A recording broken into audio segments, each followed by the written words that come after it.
Bueno, vamos a ver el tema 4 que corresponde a carbañones. Cuando vemos las reacciones de los compuestos carbonílicos, observamos que el sitio de reactividad es el carbono del grupo carbonilo, el cual era atacado por nucleófilos. Para los aldehídos y cetonas, vemos que este ataque se da a través de una adición nucleofílica y se obtiene un producto de adición, y en el caso de los ácidos carboxílicos y derivados, el ataque del nucleófilo se da a través de una reacción de sustitución nucleofílica en el acilo y se obtiene un producto de sustitución. Vamos a ver ahora que los aldehídos, cetonas y los ésteres presentan un segundo sitio de reactividad.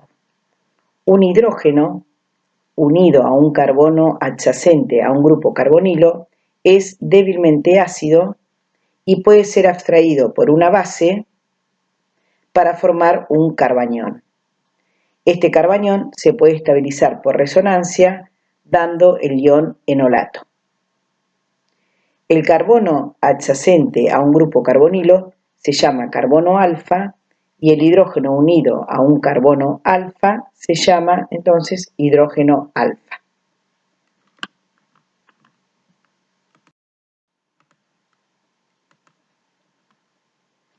El ion enolato es un nucleófilo fuerte y puede formar enlace con un electrofilo.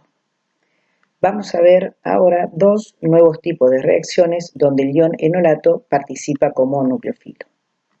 Uno, la sustitución en el átomo de carbono vecino al grupo carbonilo, conocida como sustitución en alfa, donde se sustituye uno de los hidrógenos del carbono alfa por un electrofilo. El ataque nucleófilo a un electrofilo forma un producto en el cual el electrofilo sustituye a uno de los hidrógenos del carbono alfa. 2. La condensación de compuestos carbonílicos, que en realidad son sustituciones en alfa, donde el electrofilo es otro compuesto carbonílico.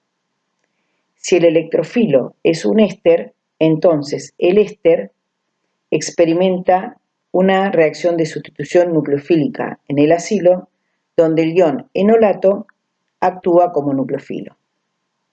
Primero se produce la adición del enolato al éster que forma el intermediario tetraédrico y la eliminación del grupo saliente, en este caso un alcoxi, forma el producto de sustitución.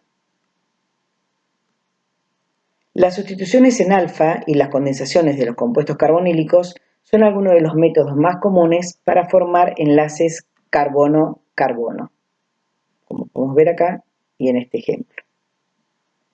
Una gran variedad de compuestos puede participar como nucleófilo o electrofilos en estas reacciones y pueden prepararse muchos compuestos útiles.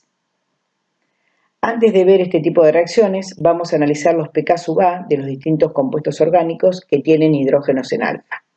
Esto nos va a permitir luego elegir una base adecuada para formar los enolatos correspondientes.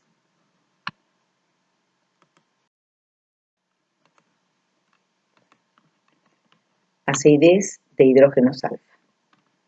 Dijimos que los hidrógenos en alfa de carbonilo son débilmente ácidos. Si consideramos un alcano, por ejemplo, etano, vemos que el hidrógeno y el carbono tienen electronegatividades similares y ello implica que los dos átomos comparten casi por igual los electrones que los unen. Por lo tanto, un hidrógeno unido a un carbono sp3 no suele ser ácido. Sin embargo, un hidrógeno unido a un carbono con hibridación sp3 adyacente a un grupo carbonilo es mucho más ácido. Por ejemplo, el valor de pK-A para la disociación de un protón del carbono alfa de un aldehído o de una cetona va de 16 a 20 y el de la disociación de un protón del carbono alfa a un éster es de 25 aproximadamente. ¿Por qué un hidrógeno unido a un carbono con hibridación sp3 adyacente a un grupo carbonilo es mucho más ácido que los unidos a otros carbonos con hibridación sp3? Es más ácido porque la base que se forma al eliminar un protón del carbono alfa es más estable que la que se forma cuando se elimina un protón de otros carbonos con hibridación sp3. Como ya sabemos, mientras más estable sea la base, su ácido conjugado es más fuerte. Por ejemplo, cuando se elimina un protón del etano, los electrones se encuentran solo en un átomo de carbono. Como el carbono no es muy electronegativo, el carbanión es inestable.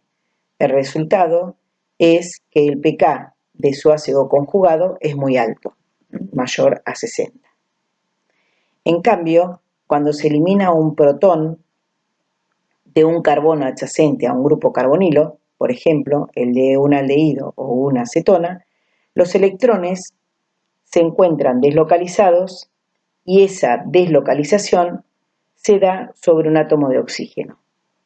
Esta estructura resonante contribuye significativamente ya que los electrones se encuentran sobre un átomo electronegativo, es decir, sobre el oxígeno.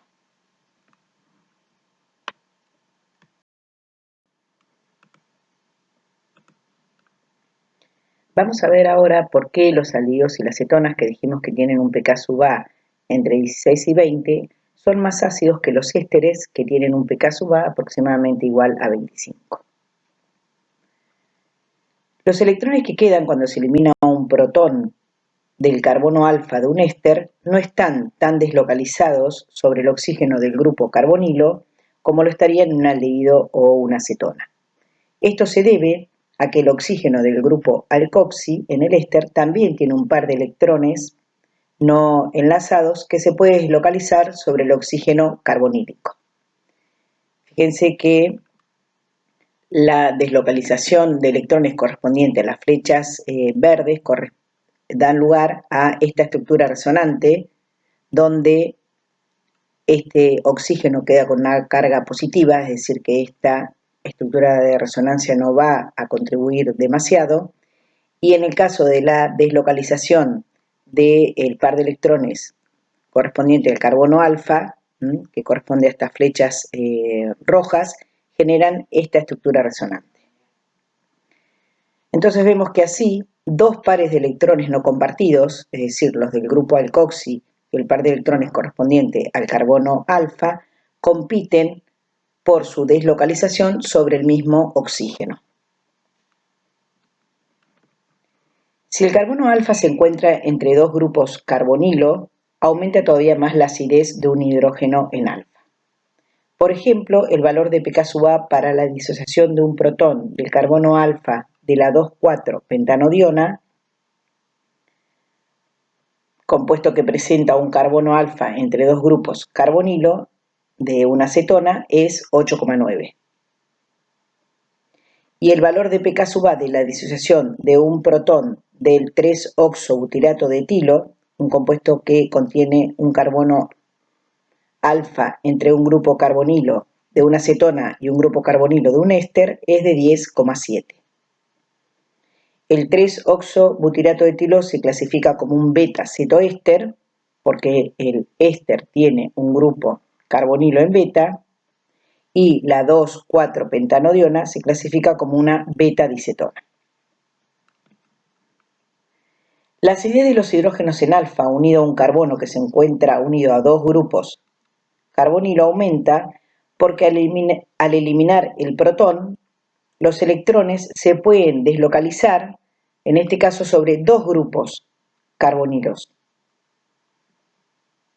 mejor dicho, sobre dos oxígenos. Fíjense que en un caso la deslocalización correspondiente a las flechas rojas generan esta estructura resonante y la deslocalización correspondiente a las flechas verdes generan esta estructura resonante. Vemos también que las beta-dicetonas tienen menor valor de pK sub A que los beta-cetoésteres porque, como ya dijimos, los electrones se deslocalizan con más facilidad sobre grupos carbonilos de cetona que sobre grupos carbonilos de ésteres.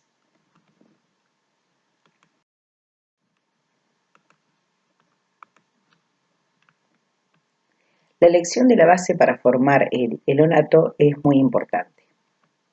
Primero, tenemos que analizar los pK-A para elegir la base apropiada. Por ejemplo, los aldehídos y las cetonas suelen tener valores de pK-A que están en el orden de 16 a 20. Ese intervalo es similar al de los alcoholes. En consecuencia, cuando se usa un alcóxido como base, se establece un equilibrio en el cual están presentes tanto el ion alcóxido como el ion enolato. En este ejemplo podemos ver que se usa etóxido como base para desprotonar al acetaldehído. Vemos que el equilibrio está desplazado levemente hacia la izquierda, encontrándose tanto acetaldehído como su enolato. La presencia del acetaldehído, como la de su enolato, es importante debido a que pueden dar lugar a reacciones secundarias. ¿Se acuerdan, por ejemplo, de la condensación aldólica que vieron en Orgánica 1? Entonces, usando otras bases más fuertes, como por ejemplo el disopropil amiduro de litio, que lo van a encontrar como LDA por sus siglas en inglés, puede convertir de manera irreversible a una cetona en su enolato. El disopropilamiduro de litio se prepara mediante el tratamiento de disopropilamina con butil-litio.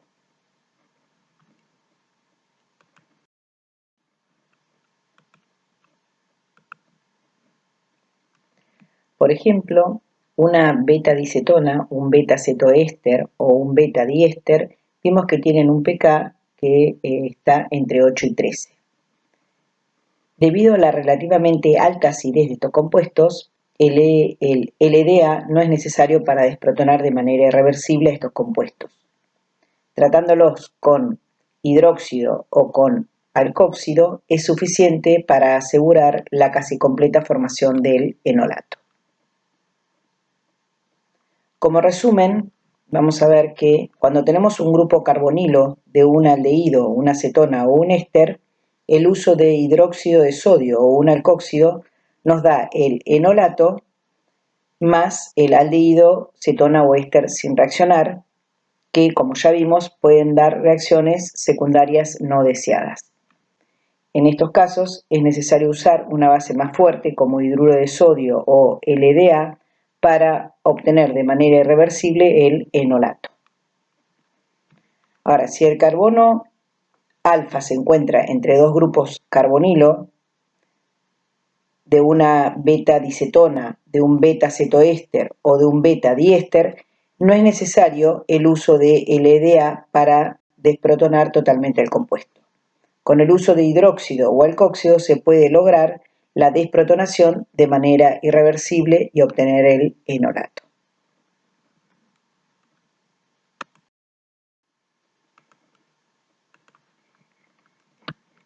Bueno, en la transparencia 2 dijimos que el ion enolato es un nucleófilo fuerte y que puede formar enlace con electrofilos. Dijimos que vamos a ver dos nuevos tipos de reacciones donde el ion enolato participa como nucleófilo. Bueno, una de ellas es la sustitución en alfa, y vamos a ver que hay tres reacciones de sustitución en alfa. Una es, A, alquilación de iones enolatos. Bueno, vimos reacciones en Orgánica 1 donde los nucleófilos atacan a los halogenuros de alquilo no impedidos por un mecanismo de sustitución nucleofílica bimolecular. Los iones enolato, que como sabemos son nucleófilos fuertes, pueden participar de estas reacciones como nucleófilos y dar productos de alquilación. Como tienen dos sitios electrofílicos, el carbono alfa y el oxígeno, pueden reaccionar en cualquiera de ellos. Vamos a ver que por lo general la reacción se produce en el carbono alfa formando un nuevo enlace carbono-carbono.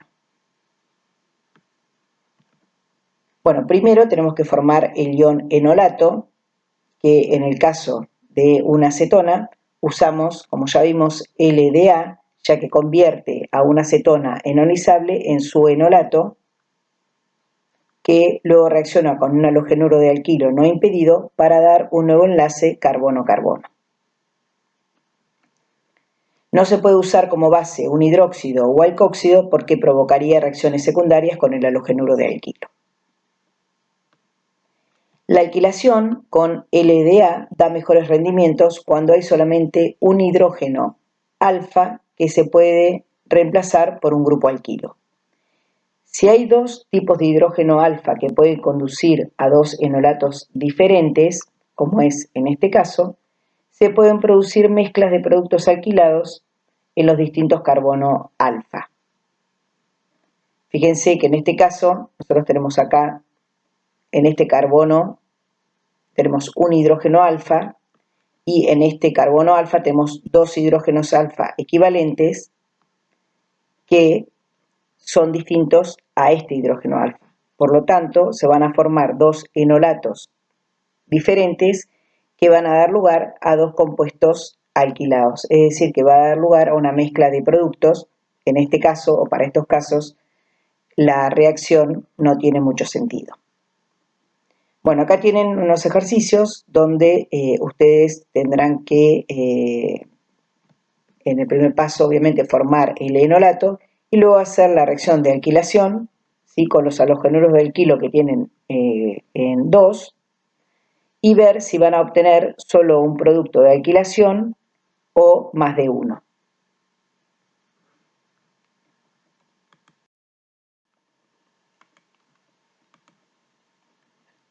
Sustitución en alfa, B, síntesis malónica. La síntesis malónica se utiliza para obtener derivados sustituidos del ácido acético. Se utiliza como compuesto de partida el éster malónico o el malonato de dietilo, un compuesto beta bicarbonílico que tiene dos hidrógenos enolizables. Estos hidrógenos son más ácidos que los hidrógenos alfa a un solo grupo carbonilo. Tienen un pKa de 13,3. Fíjense en la tablita que puse al principio del tema. En este caso, el ion enolato se puede generar con una base como etóxido de sodio.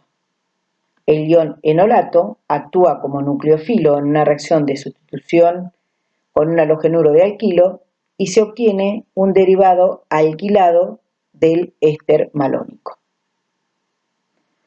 Por tratamiento con una solución acuosa de un ácido, se hidrolizan los dos grupos éster y se obtiene un ácido malónico alquilado, es decir, se obtiene un ácido beta dicarboxílico.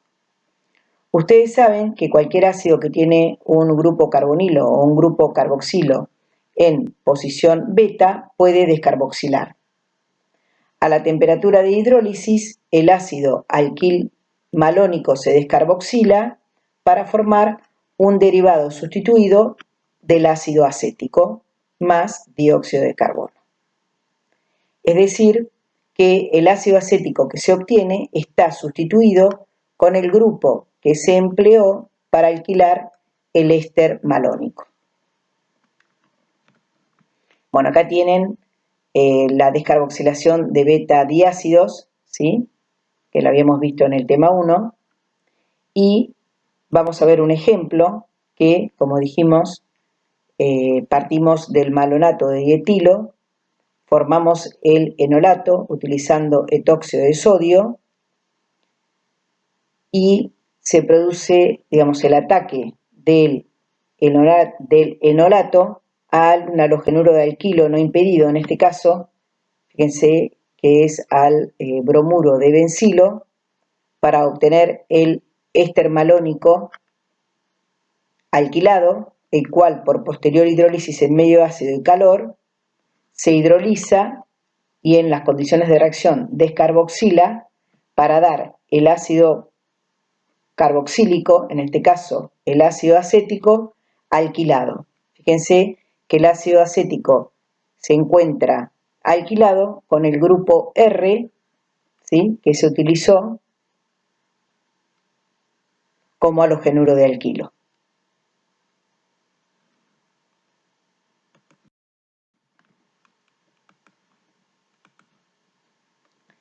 Como el éster malónico tiene dos hidrógenos acídicos, se puede alquilar dos veces, primero con un grupo R y luego con otro, para obtener derivados dialquilados que conducen a derivados disustituidos del ácido acético. Bueno, acá tenemos un ejemplo donde primero tenemos que ubicar al ácido acético, ¿sí?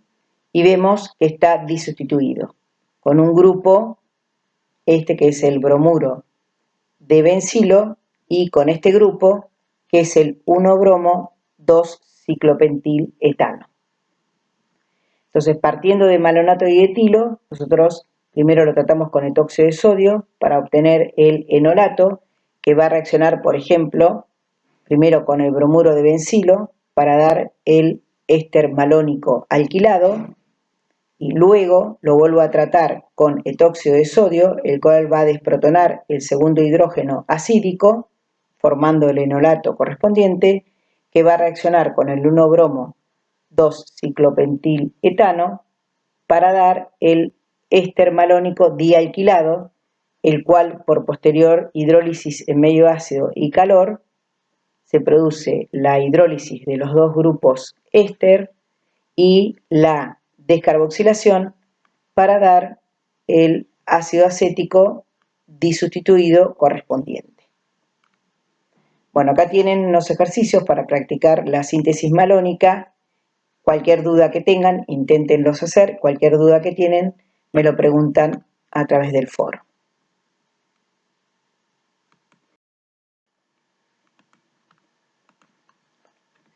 Sustitución en alfa C, síntesis acetoacética. Es una síntesis similar a la malónica, pero los productos finales son cetonas, derivados sustituidos de la acetona, es decir, de la propanona. Como compuesto de partida se utiliza el acetoacetato de etilo, que también es un compuesto beta dicarbonílico, que tiene 2 protones enolizables. Estos hidrógenos son más ácidos que los hidrógenos en alfa un solo carbonilo, tienen un pK-A 10,7. En este caso, el ion enolato se puede generar con una base como etóxido de sodio. Este ion enolato actúa como nucleófilo en una reacción de sustitución con un halogenuro de alquilo no impedido y se obtiene un éster alquil acetoacético que luego se hidroliza y en esas condiciones descarboxila, porque es un beta cetoácido, para dar un derivado sustituido de la acetona más dióxido de carbono. Bueno, fíjense que el mecanismo de la reacción es exactamente igual al de la síntesis malónica. La diferencia es que acá nosotros obtenemos un derivado sustituido de la acetona porque partimos de un compuesto diferente que es el acetoacetato de etilo. Acá tienen el mecanismo de la descarboxilación de beta-cetoácidos para repasar y vamos a ver un ejemplo donde partiendo del acetoacetato de etilo obtenemos una acetona sustituida. Fíjense que la acetona que se obtiene está sustituida con el grupo que se empleó para alquilar el acetilacetato de etilo. Entonces, en un primer paso obtenemos el enolato por tratamiento con etóxido de sodio y luego se produce el ataque de este nucleófilo al halogenuro de alquilo, en este caso bromuro de bencilo, que va a dar el acetilacetato de etilo alquilado, el cual por posterior hidrólisis en medio ácido se hidroliza para dar un beta-cetoácido, el cual en esas condiciones descarboxila y da un derivado sustituido de la acetona.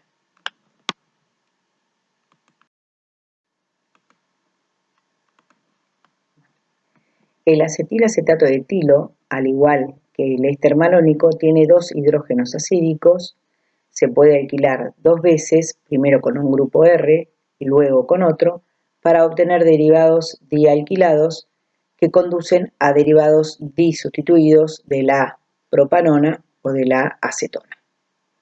Bueno, vamos a ver un ejemplo acá de una acetona, que fíjense que está dialquilada, es decir, disustituida, con un grupo etilo y con un grupo isobutilo.